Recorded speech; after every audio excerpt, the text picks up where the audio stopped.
Primeira coisa que sempre me vem à mente é de quem é a responsabilidade do sucesso de um projeto. E aí eu sou obrigado a trazer uma nova metáfora para vocês, que é do rapazinho que está um pouco acima do peso, digamos assim, e ele vai numa nutricionista para fazer uma dieta.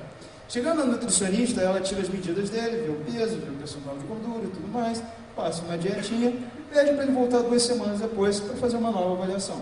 Voltando 2 semanas depois, ela tira de novo o peso, descobre que ele não perdeu nada, ela tira de novo o percentual de gordura, descobre que não melhorou, deu até uma pioradinha, e ela então pergunta para ele: amigo, nesse período de 2 semanas você por acaso fez a dieta?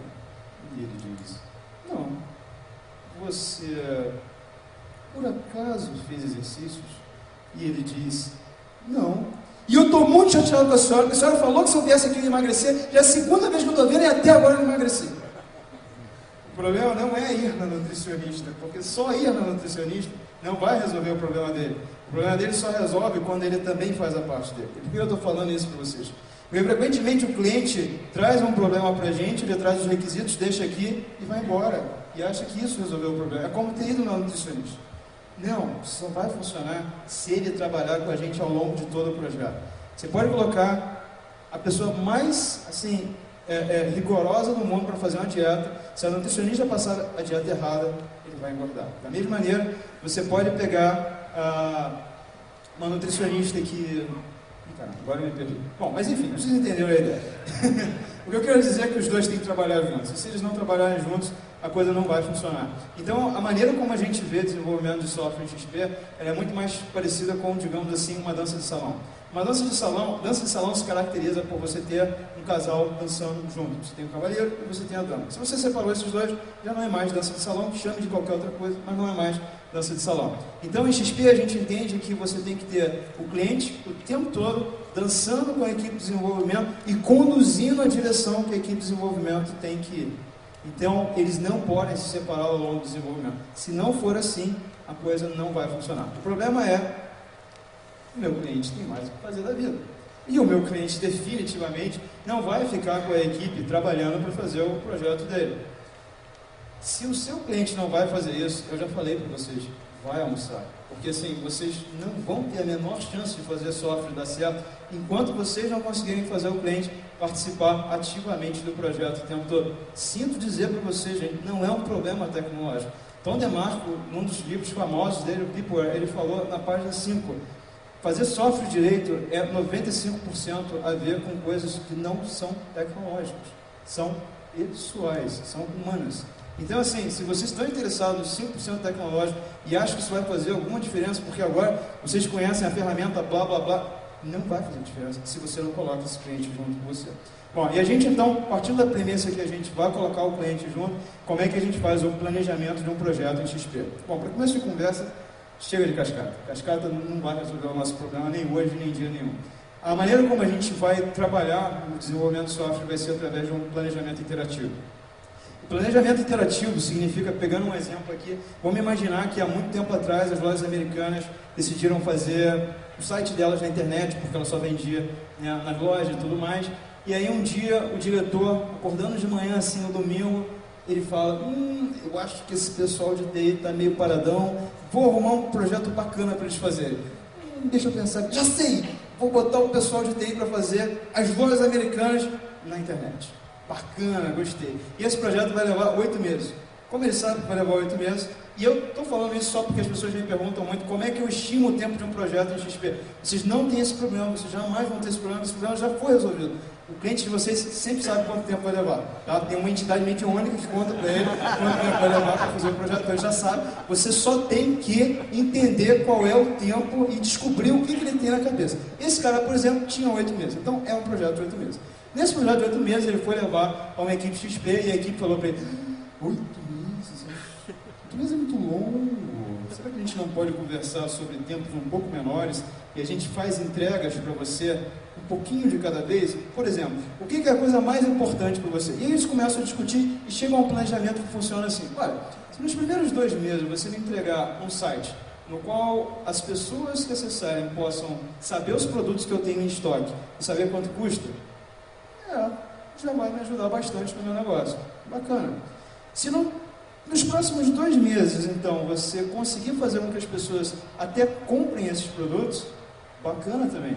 E se nos 2 meses que vem depois você conseguir fazer com que as pessoas rastreiem o pedido delas pela internet, vai ser legal. E se nos últimos 2 meses a gente puder fazer alguma coisa de marketing de relacionamento, melhor ainda. Então foi assim que eles resolveram estruturar esse projeto. A cada 2 meses a equipe vai entregar alguma coisa que tem um valor para o negócio, mas ainda não resolveu o sistema como um todo, mas já está entregando alguma coisa que tem algum valor. A gente chama esse XP de releases.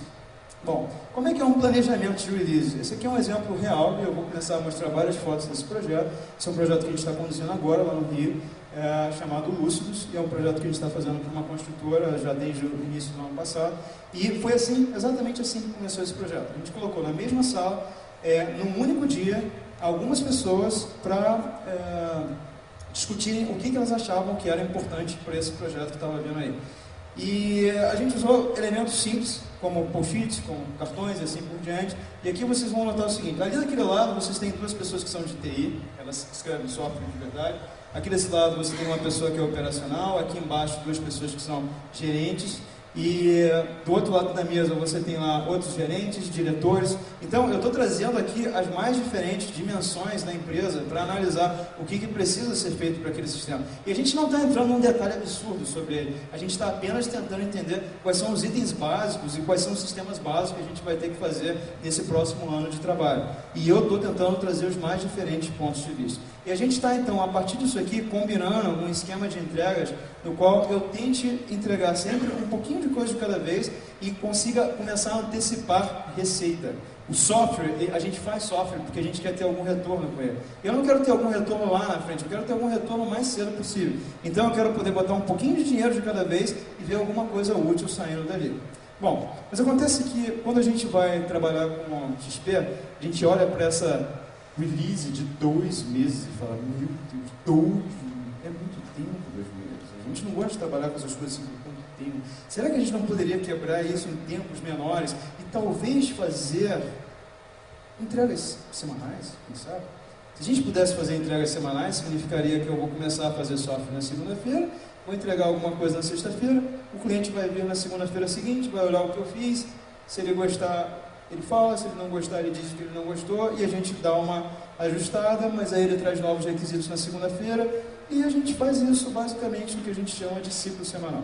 O ciclo semanal em XP é o que seria equivalente ao sprint, por exemplo, no Scrum. A diferença é que normalmente no Scrum é mais comum, talvez o tempo seja um pouquinho maior, talvez 2 semanas, talvez 1 mês, e em XP ao longo do tempo ele foi evoluindo para trabalhar mais com ciclos de 1 semana, embora não tenha que ser necessariamente 1 semana. A importância aqui não é tanto o tempo em si, mas é o fato de você usar um time box, de você usar um time box bem definido e que é constante ao longo de todo o projeto. Então se a gente adota 1 semana, vai ser 1 semana ao longo de todo esse projeto. Se a gente adota 2 semanas, normalmente a gente vai querer que seja 2 semanas ao longo de todo o projeto. E basicamente o que a gente quer tentar fazer aqui é um ciclo no qual eu consiga, digamos assim, colocar um projeto inteiro dentro de 1 semana, mas não um projeto inteiro de 1 milhão de funcionalidades, um projeto inteiro talvez de 3 funcionalidades.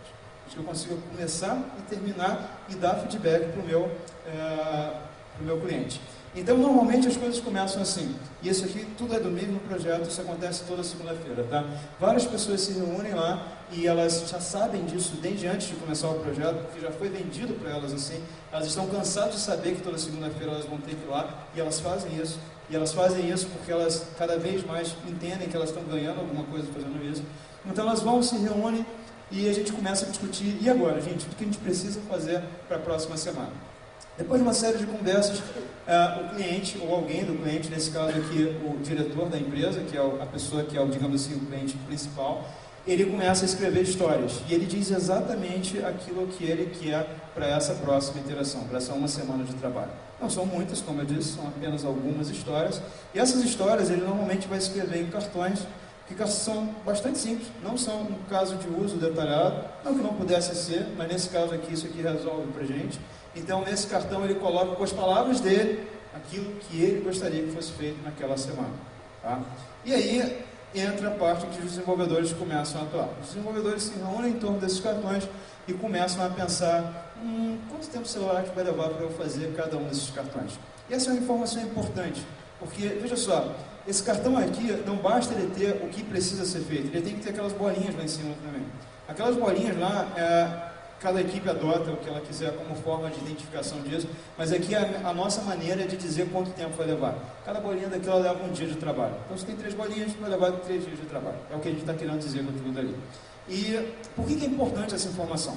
Porque digamos que eu tenho aqui na mão 2 cartões, o cartão A e o cartão B. O cartão A é o mais importante que existe no planeta. O cartão B é o segundo mais importante. Acontece que o cartão A vai me custar R$1 milhão para fazer. O cartão B vai custar R$10 para fazer. Bom, dado essa configuração, essa semana em particular, eu acho que eu vou adiantando o nosso lado pelo B de R$10 e talvez durante a semana eu consiga entender um pouco melhor sobre o A e talvez diminuir esse valor de R$1 milhão para um valor mais interessante. Então, reparem, não basta saber o que precisa ser feito, eu preciso entender quanto vai custar. E o cliente, para tomar uma decisão sobre o que ele vai colocar ou não, ele precisa ter essas 2 informações. E é por isso que a gente estima, e aí é um compromisso só do desenvolvedor, o cliente não tem que se envolver em estimativa, ele não entende nada da tecnologia, é a gente que entende disso. E para estimar, a gente frequentemente usa uma ferramenta chamada Playing Poker, talvez já tenha sido falado aqui, talvez não, eu não vou entrar tão em detalhe agora. Mas depois que é feita a estimativa, a gente devolve os cartões para o nosso cliente. E aqui a gente não está falando mais uma vez dos cartões do projeto inteiro, mas cartões só daquela iteração, ou os candidatos a cartões daquela iteração. E a gente mostra para ele e a gente pede para ele, decida agora quais os que você quer, com base no fato de que há uma carga de trabalho limitada que a gente consegue fazer durante a semana. E a gente transmite essa informação para ele dizendo, olha, sabe aquelas bolinhas? A gente consegue fazer 10 por semana. Então pega os seus cartões aí, quando eles somarem 10 bolinhas, é o que a gente consegue fazer. E é assim que funciona toda semana. E uma vez que a gente decide quais são os cartões que a gente quer, a gente coloca num quadro, e lá nesse quadro a gente tem 3 colunas, os não iniciados, os em andamento e os finalizados. E a gente coloca lá no não iniciado todos os cartões que vieram da semana. A questão é, e agora é uma questão fundamental, não sei se vocês prestaram atenção nela, o que é que acontece com os cartões que não entraram nessa semana? O que é que acontece com os cartões que ficaram de fora?